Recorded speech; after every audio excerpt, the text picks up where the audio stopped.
Today on Locked On Canadiens, with Draisaitl off the market, what out of reach free agent should the Habs pursue next?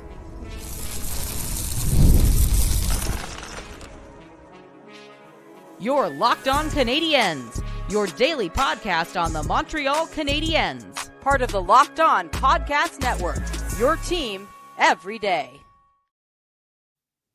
Hi there, everyone, and welcome to episode 1135. That is a mouthful. Thank you for making us your first listen of the day. As you know, we're free and available wherever you get your podcasts or on YouTube as part of the Locked On Podcast Network, where you get your team every single day. And today's episode is brought to you by Game Time.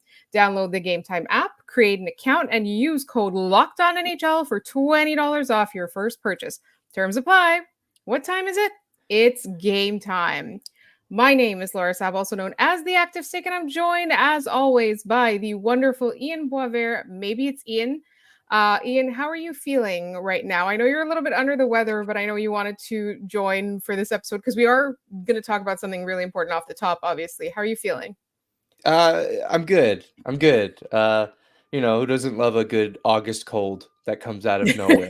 So no, things are all right. Thankfully, I'm not too bad. If you're listening to this, the sound of my voice. It probably sounds a little bit lower than usual, but we'll recover. This will be my Jordan flu game. Yeah, and it's going to be a good episode. But I should make it very clear off the top that the Canadiens were not actively pursuing Leon Draisaitl. That was fanfic in our heads that we created Correct. on this podcast. That would be tampering otherwise. But we did want them to do that. And so later in this episode, we are going to talk about what happens now that somebody that could have been available to the Habs as they enter their contending window is no longer available. But first, obviously, the biggest news and the saddest news in the hockey world that we've seen in quite some time. Johnny Gaudreau and his brother Matthew passed away last week at the hands of a driver allegedly drunk, but also apparently admitted to being angry or driving, admitted to road rage, essentially. And obviously everybody's been devastated. It's been a few days, and the longer we sit with this, I think the sadder we get, the more we get an opportunity to think about the family members left behind, the more we get an opportunity to think about the children left behind, the widows left behind. They were obviously 31 and 29 respectively. And I thought, that, in our previous episode, it was a crossover. We didn't really get a chance to talk about Johnny Gaudreau and what he meant to the hockey world, but I did want to do that. And I think for me as a short person, the biggest thing that I loved about Johnny Gaudreau is that despite his size, he was still an elite superstar. And that meant so much to so many players that came after him. And just the way that he embraced being a hockey player and how much he enjoyed being a hockey player, he made watching him fun. I think personally, and I know I'm going on a little bit, but there was one thing that I do want to say is that if you are a fan and you are mourning this loss, like, I think it's okay, like, for people to say, oh, you're not a family member or whatever. Like, I think it's totally okay to have those feelings, as long as obviously you don't make it about yourself, because right now it is about the people who are left behind by Johnny and Matthew Gaudreau. Yeah, I think it's always a complicated feeling when someone that we don't have a relationship with these athletes, right? Like, we observe them from afar. We observe their greatness, their not so great moments. We see all of it. I catch myself finding, the tributes or the pictures, I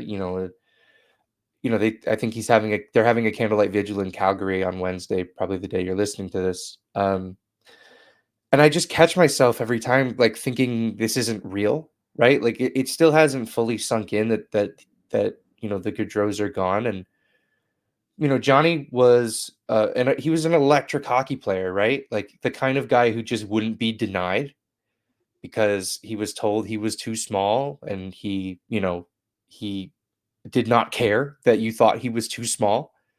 To the point that I guess when he showed up for his first Flames training camp, they turned him away initially because they thought there's no way this kid is a hockey player. Like, there's no way the Calgary Flames are playing this kid. In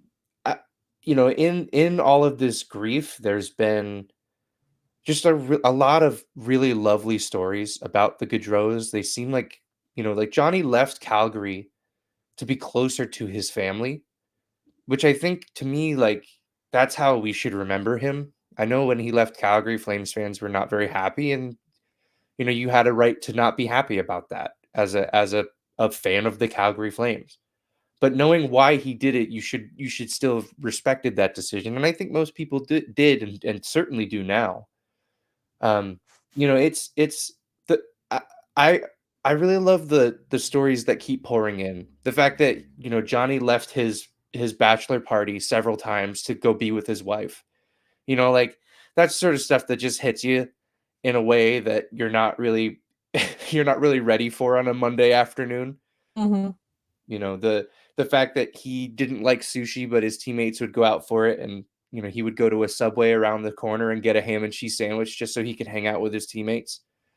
Like, it's just we lost a really good set of brothers here. The hockey community is small, but it is, very supportive of one another, and I feel very sad. I feel like I'm rambling. I should, get to the end of this, but just, tell the people you love them, hug your loved ones. That's all we can do. All of this can be taken from us in a moment. Tomorrow is not given to any one of us. Um, you know, Nothing but love and support and strength to the family and their close friends who will be moving forward without him. But he leaves behind a legacy that I don't know that at least in my lifetime, I don't know that we've seen. You know, Absolutely. And I think like the biggest thing is, and I'm not the first person to observe this, but whenever you hear those stories of him, and there have been so many over the past few days, you hear about how kind he is, how genuine yeah, he is, like what a nice guy he was, right? Like spending time with fans, doing things for his friends and family. Like it was all about that. And so and in a sport that, to be honest, it's not always the case, like, or in an industry, like elite athletes and stuff like that, like he and his brother seemed extremely down to earth, just regular, close to their family, that kind of people. And I think that no matter how talented you are, no matter how good you are at a thing, if the thing that people are remembering about you after you're gone is what a kind person you are, what a nice person you are, like how much love you had to project outwards, I think you've done something right. And so, like, yeah, for us as hockey fans, like, I think it's totally okay for us to be sad and for us to be mourning, and also just it's shocking in a way. You kept talking about how it doesn't feel real, and it doesn't, because it shouldn't be that way. Like, two brothers like going out for a bike ride, it shouldn't be that way. yeah, Anybody who dies at that age, anybody who dies in that manner as well. And so, I think it goes without saying that here on our podcast, we've said it many, many times, go out, celebrate, have the time of your life, just don't get behind the wheel drunk. Um, and it's also like a rage thing too, like we have lost so much patience with each other, and it's just, that split second decision could cost not just one person but multiple people their lives and everybody they leave behind. Like just it's just so important to be patient, to make sensible decisions. Like that was, to me, like it's a no-brainer, right? Like a decision like that is a no-brainer. Do not get behind the wheel drunk and yeah, like continue to drink while driving. That as well, allegedly. But that's enough focus on the perpetrator. I think, like, for me, the biggest thing is just with Johnny and Matthew. Like, we saw the outpouring of also the hockey world, like, to support Matthew's widow and his unborn child. Like, I think, like, moments like this, like, they bring out the best in all the rest of us, but it's very yeah, unfortunate that that's the thing that has to happen for the best to come out of the rest of us. yeah, yeah. I think one of the things that I have thought about over the last few days is the stuff that you would save for a loved one's funeral. Maybe don't save it. Maybe tell them that while they're still here. Yeah. Like I said, it's really hard to put any of this into perspective. The one thing that I do think that as hockey fans we need to absolutely take a step away from is contextualizing this death in the terms of the Columbus Blue Jackets roster construction or their salary cap structure. Like, Mhm. guys, like, if that's what's on your mind right now, I implore you to reconsider. Yeah. It's not important. It was not important on Thursday of last week. It is not important today. It will not be important for the next few weeks. Like it is not of a priority to the Columbus Blue Jackets, nor should it be of a priority to you. Or There are any other team people in the NHL. or anybody else. There are people who are without their husbands, their brothers, their teammates, all of these teammates who just recently lost, the Kivlenieks, the goaltender, just a few years ago. We need to allow them time to grieve the way that they want to and the way that they need to, and contextualizing this in the aspect of, what's this opening night roster look like, guys. Frankly, who cares? Like, I don't have any time for that. Yeah. So take a breath, tell your family, all your loved ones, how much you care. That's all we can do moving forward. Yeah, and I think that's what the focus should be, and that's what we should all take away from this. And there will be time for that, weeks, months, etc. Yeah. from now. But I've seen a lot of people like jumping on the like, what can my team trade the Columbus Blue? No, Yeah. no, no, no, Cut no. it out. Today's not the day for that conversation, right? Like, you have to allow that grieving period to happen. And we're going to take a very sharp turn in our next segment because we're talking about a player who we kind of knew was not necessarily going to end up in Montreal, but now it's official. And there's also like a fun little aspect to it that I hadn't really thought about. And that's all coming up in just one moment here on Locked On Canadiens. I want to tell you, though, about Game Time. How often are you looking for tickets to an event and it's so hard? And let me tell you, you don't have to have that process anymore because now there's the Game Time app.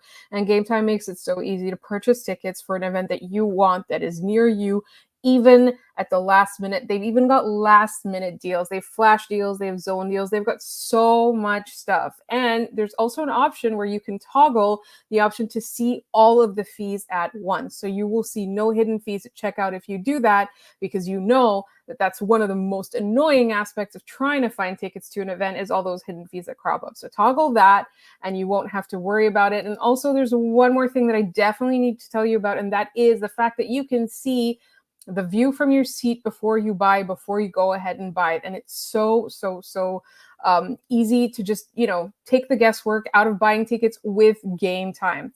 Download the Game Time app, create an account, and use code LOCKEDONNHL for $20 off your first purchase. Terms apply. Again, create an account and redeem code LOCKEDONNHL for $20 off. Download Game Time today. What time is it? It's game time.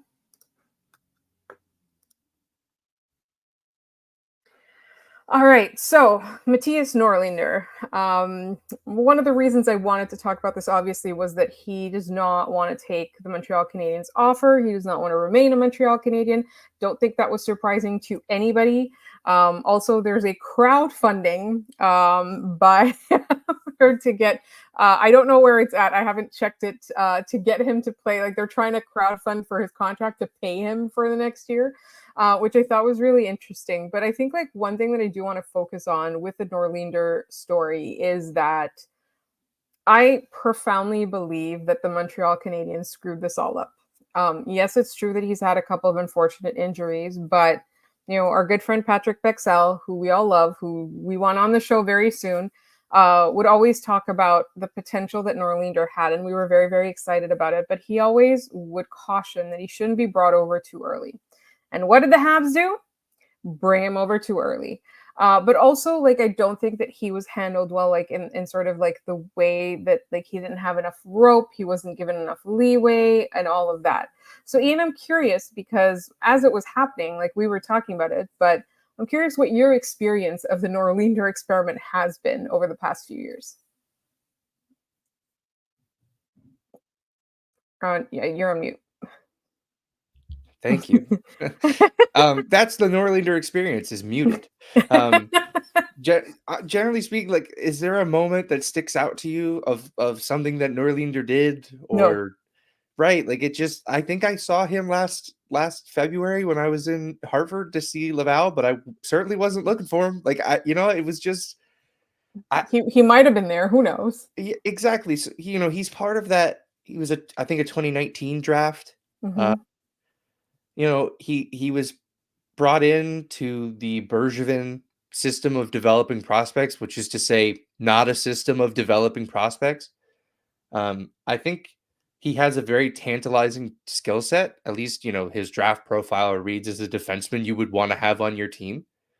But like, he didn't hit on any of that. I thought it was funny that like the Canadians didn't qualify him, but always left the door open for him to come back. He never received any offer, and then he is also saying, "No, I don't want to come back." So which I think makes sense to him for him because if the defense was crowded, while he was here, it certainly isn't less crowded now. I mean, we had to trade Jordan Harris to make room for some of these guys. So I just it's a player that thankfully it wasn't a ton of high draft capital. Like, what was he, a third round draft pick? Like, it wasn't, that's a mid pick. It's not, you're not breaking the bank on that. But it's such a weird era or such a weird case study for the Canadians in that he came with so much promise and literally delivered on none of it. Like sometimes you see flashes. We didn't see any of that with Norlinder in Montreal. Now I'm on mute. Today is the mute the NHL. Okay. So that was I think for me the problem I had with Norlinder is that the promise that he came with, right? And I don't necessarily think we were overhyping him because I think the potential was always there. It's just that Yeah. it feels like it was squandered by both team and player, let's be honest. And this is kind of like, it's a theme where over like in the last administration, I keep calling it an administration as if it's like a Yeah. government, but Yeah. under the last regime, That's even better. I know it's like even more. So like I just always felt that the only players who succeeded were the ones who did so despite the Canadians, right? Absolutely. Yeah. And so, if you weren't that guy, then you were not succeeding. And so for me, like that's what was really sad. And I never mean when I talk about this, I never mean you should coddle a hockey player, but like sometimes some guys take longer to develop. And sometimes like a transition is different from like European ice to North American ice, or like one thing goes wrong, or even like the injury situation, right? Like, what if you didn't have the right medical staff? What if you didn't allow him to rehab long enough? Blah, blah, blah, blah, blah, blah. So I feel like with Mattias Norlinder, like there was so much promise. And so like I held on so much to the idea of the ceiling Norlinder and not the reality Norlinder. And that's why like for Right. me it's like it's quite sad because I was really rooting for him, like that Tyra Banks, like I was rooting for you, we were all rooting for you, that like that's Yeah. how I sometimes feel about guys like Norlinder. I kind of felt that way about Kotkaniemi as well, but I really do feel that it is a two-way street, right? Like the player has to have it in them, but the team has to develop them correctly. And like I'm really glad that like in today's front office the opportunity is there, right? Like they're going to do everything they can to help you succeed, but like the actual success part is up to you. Yeah, and it's funny, we talk about him being brought over too early. A comparable player who, statistically won't look like a comparable player, but the situations were kind of similar is like Victor Mete, right? Yeah. Like they brought him, he was a fourth round pick, and not the following season, but the season after that, he was playing NHL games. Right. With Shea That's Weber. correct. Like, and it's just that's not a way, especially an undersized, not physical defenseman. You can't bring them into a system like that, right? Like a Caden Gooley can be brought in pretty quickly because he's going to mess some guys up. That's his Yeah. whole thing. Arbor Xhekaj can be brought in a little bit quicker because he's not going to be taken advantage of physically. Norlinder was kind of doomed from the start. Mete, I still think that they didn't use him to his extent, the extent of what he could do. But, ultimately that didn't work out either. I don't know where he is. He was in the Toronto organization for a while. Like he's bouncing around. Wasn't he in Ottawa? They claimed him on waivers. So I feel like if that happened, I blocked it out. But you know what? While we're talking, I am going to look it up because it is going to drive me crazy otherwise. Like maybe well, the Mete in Ottawa one, that one, I'm certain that one happened because Ottawa or Mete requested a trade and Bergevin said, no, we're not trading you. we're going to put you on waivers and have someone claim you for free because this is just, my big brain taking over and just This making is the how best it decision. works. Yeah. He most recently played for the Lehigh Valley Phantoms. So obviously he was in the Philadelphia organization, but I don't remember that happening. He's currently 26 years old and an unrestricted free agent. So he might get on a PTO at some point. We're getting Yeah. close. Yeah, but I think that's like, to me anyway, a pretty good comp for what Norlinder could have been if things if things even went even worse for Victor Mete, you would have gotten Mattias Norlinder, right? That's really funny, but it's such a good way to put it. Right. Yeah. So I mean, I'm glad that he's taking a shot on himself and seeing if he can get a deal somewhere else. More power to you. Which would But probably be, is it called Moto? Yeah, it's Moto. yeah, Yeah. their crowd. I saw that they had raised like $40,000 in crowdfunding to try to sign him. So, I mean, If you're hopefully the they team, what pull do you that do off. about that? I don't know. That's like I think that's the funniest and also most embarrassing thing ever. If you're a hockey team, like your fans are paying the player, like that's a tough sell, Moto. Get it together. And what does it say about your defense if that's what they're trying to do, right? Like yeah. if They're the all fans are overpaid like and enough out of garbage. you. Yeah, exactly. That's I can't think of a time where I've seen a fan base try to crowdfund a player's salary. We all say we're going to do it when guys get fined, that we'll pay the fine, but like this is a salary. That's a little different. Okay, so the Habs fan base is pretty large and international. If we were to crowdfund for a single player, who do you think it would be? I mean, it would be Andrei Markov, and we would all be wrong about it. Like, like it would be Andrei Markov, and it would be the absolute worst thing, not worst thing, but like not a good idea. But people want that closure, and they're gonna get it, I need come it. heck or high water. Yeah. Yeah, like, and that's it. Like, I have that issue that I have with the Andrei Markov thing, which we will get into a whole other day because Leon Draisaitl signed, in my opinion, an absurd contract earlier today, and we're going to talk about what happens now that he's off the market and he was one of the prized potential free agents of next year. And we're going to get into that in just one moment.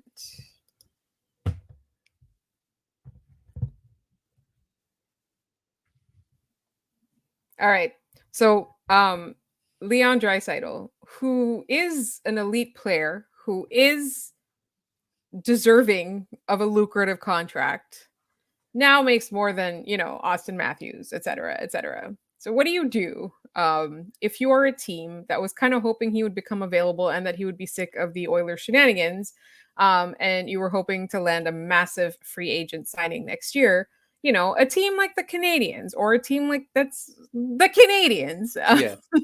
Make it about us. It's always Yes. about us. We are the main character. How does this affect the Leafs? But the Habs. Yeah, but Um, us. yes. So what do we do? I mean, we like, okay, first of all, let's talk about that contract. Like, in my Please. opinion, like for them to sign him to that contract, what message are you sending to Connor McDavid? That is my question right now. Objectively better Connor McDavid, and also if they were equally talented, center Connor McDavid. Yeah. I am of the belief that this contract is not as bad as it may seem on the face of a $14 million cap hit. And the reason I'm going to say that, everyone's going to roll their eyes because we hear it all the time. The salary cap is going up, and it's Okay. going to continue going up. We are currently at $88 million for this upcoming season, which this contract won't even take place this season. He's still under contract, I think, under like 8 something for this upcoming year. The following season is when it kicks in. So if we estimate that it goes up by the same amount, which was $4.5 million, we're at $92.5 million, which is 15.1% of that salary cap. That's what his cap hit would be. Ian, did you do math? Yeah, I did tons of math, dude. This is what I do. I've been at home sick for like 3 days. What do you want me to do? Math, apparently. I'm gonna get a shirt that just says numbers guy, and that's gonna be every time I wear it. Some numbers are coming. Right now, the top 3 cap hits by percentage in the by percentage of the cap in the NHL are Matthews at 15.9, McKinnon at 15.1, and McDavid at 15. So Okay. he's right in there, and that makes sense to me. It Now, does. those percentages are going to go down as the cap increases, which you're hoping is what happens with Draisaitl too. But he is going to be 37 when this contract ends. It's Like that. Yeah. It's hard to stomach, Well, but this is the thing, like, as a fan and also as a person who's, like, always, like, stick it to the man, like, as a player, I think you should ask for the moon, right? yes. But if as a team you're giving the moon, like, who are you giving the moon to is the question you should be asking yourself, because this sets a precedent for everybody. Are they just trying to mess up the market? Are they trying to make Austin Matthews mad? Because it's not that hard, Oilers. You don't need to shell out that much money for that long. Yeah, you asked, what message does this send to Connor McDavid? And the message is, you can hold us upside down and shake us until the money stops falling out. Like, That's what I hope they're that's the sending. message, right? Yeah, that the message is like, you can just have it. Blank check. We will sign it. It's also funny that like Stan Bowman steps in and this is the first piece of business. The first two pieces of business were the offer sheets and now the largest cap hit in NHL history. Like, it's very chaotic. I kind of respect everything about, the Oilers being just agents of chaos right now. Maybe he's a sleeper agent. Yeah, maybe. I mean, and Stan Bowman has a habit of taking over teams right as they are about to become winners, him having to do zero work in them becoming a winner. But that's neither here nor there. As far as target, because I was the jinx on this one, because I was saying for the last few episodes that Leon Draisaitl would be the guy I would go after when the Canadiens start going shopping. Well, got that one wrong. These things happen. Next summer, the three names that are really UFAs that pop out to me are Mikko Rantanen, Mitch Marner, which is ew. I want nothing to do with that. No. And Sidney Crosby, which won't cost as much as Leon Draisaitl, but that would be really cool because he certainly still isn't under contract. So here's my question, because like earlier this summer was all about how Sidney Crosby was about to sign, but that about to sign never happened. And so like for me, I'm like, what happened there? Like, can he do some tampering? No. Listen, guys, that was just a joke. Yeah. I think, if you want to look at this season as a year for the Canadiens to take a step forward, it's because you could get somebody like Sidney Crosby to be like, hey, I think I can win a cup with them in my last couple years in the league. Like he's 37 right now, or 38 right now, but he doesn't really show any signs of slowing down so stupendously that he wouldn't be playable. And you could slide him in with Nick Suzuki and Kirby Dach and Owen Beck, and you've got a really great lineup. Like, I've talked myself into Sidney Crosby, the Montreal Canadien, all summer, and I will continue to do so until he has ink on paper saying I'm a Pittsburgh Penguin for the rest of my life. So for me, like, I know he's not going to be a Leon Draisaitl type impact, but this was his boyhood team. Like, we have our own pajama boy now. That would be pretty cool. That would be really funny. Yeah. And instantly he would be much better than John Tavares was. I had to go there. Ian, one thing that I do want you to do is, like, all those tweets that you did about Patrick Laine, I would like you, until he signs something saying he's going to be a Penguin for life, I would like you to do the same tweets just about Sidney Crosby. Okay, I'm in. I'm so in. I'm gonna put reminders on my calendar to do it once a day. Just send out Crosby ? Once a day. Once a day. Every time he does something, he walks out of his house. Crosby ? Yeah, Crosby eyeballs. Like, just it's gonna be I'm gonna be insufferable. Thank you for giving me that direction. I needed that. I'm honestly so excited for Sidney Crosby to be a Montreal Canadien. Okay, so an equally insane, not news, but on our last episode, I said that the Montreal Canadiens were going to make the playoffs. And I was very, very sure about it, in that I said that nothing less would be acceptable. So I want you guys to tell me, am I crazy or not? Because some people were not very nice about it. I'm not stupid. I'm just making a bold prediction, people. Tell us what you think. Like, do you think that it is realistic for me to think that the Montreal Canadiens will be making the playoffs as a wild card, eking in the last minute? That's fine. One of those like backdoor, like, backing in, whatever it is. But I do think they're going to make the playoffs. And I think that if they don't, we will all be extremely disappointed. What are your thoughts real quick before we sign off? I think that we are darned if we do, darned if we don't, because we came on here and said we'd rather have a pick over a playoff appearance, and people lost their minds. And now you're saying, okay, they're going to make the playoffs, and people are still losing their minds. This is why you only get cheese pizza. This is why the lowest common denominator is the only content you will consume, because it's the only thing we can all agree on. And we're going to say some stuff that y'all aren't going to agree with, and we're all going to have to live with that. I love, at this point in this team's arc, for the playoffs to be not a stretch goal anymore, a goal. Yeah. Like, make the playoffs. Play meaningful games in March, please. Like, that's honestly, like, if you want to lower the bar that much, I'm there. That's cool. But like, after this year, it's time. Like, it's go time. We need to start getting in and making runs and seeing if we can win a cup. Yes, absolutely. I absolutely agree with that. All right. So tell us what you think, but also remember that our next episode is our mailbag episode, everybody. So please send us your questions to lockedoncanadiens@gmail.com. You can leave them in the YouTube comments. You can DM us on Twitter. You can, @reply us on Twitter. We're at LO_Canadiens. We are also on Instagram at Locked On Canadiens. Please follow us there. You can DM us your questions there as well, or leave them in a comment or whatever. We will take mailbag questions in any format. If you know our phone numbers, you can text us your questions. Just do that because it is one of our last few mailbags before training camp starts. The rookie showcase. I keep calling it the rookie tournament. It's a showcase, but I still hope they beat the Leafs. And all of that starts. So, it's still time for us to have these fun thought exercises as to, who the Canadiens are going to pursue now that Leon Draisaitl is no longer a possibility. And in the meantime, make sure you check out this podcast or subscribe to this podcast, wherever you get your podcasts, as well as on YouTube.